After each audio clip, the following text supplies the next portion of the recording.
Ashley James tells us more. Brian McBride was born with hearing loss. I had trouble hearing, like when my mom would call my name, or when I was in kindergarten, like I couldn't hear the teacher.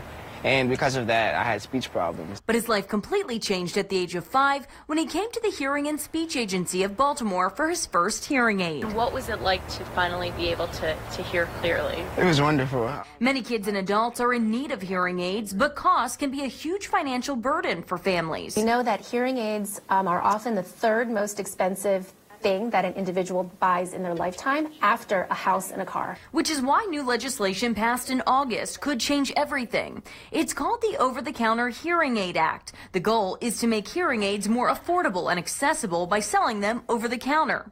Erin Stauder, the executive director of the Hearing and Speech Agency of Baltimore, says eventually you could see them at your local drugstore. We believe that large pharmacy chains as well as smaller community-based pharmacies are going to be able to sell these devices, and we're hopeful that even groups like the Hearing and Speech Agency can support the community by offering those devices in-house as well. Stauder says while this is a huge win for our community, it will still take time before over-the-counter hearing aids are available. The FDA has 3 years to give us these guidelines, and groups like the Hearing and Speech Agency are fortunately kind of geographically well positioned to be a part of that conversation. Just so more people can get them without going to insurance companies and having the insurance companies pay for them. I think that'd be cool. Stauder stresses that this isn't exactly like walking into a pharmacy and picking up reading glasses. She says the implications on hearing health are very different and advises seeing an audiologist first if you have questions about your hearing. For ABC 2 News, I'm Ashley James.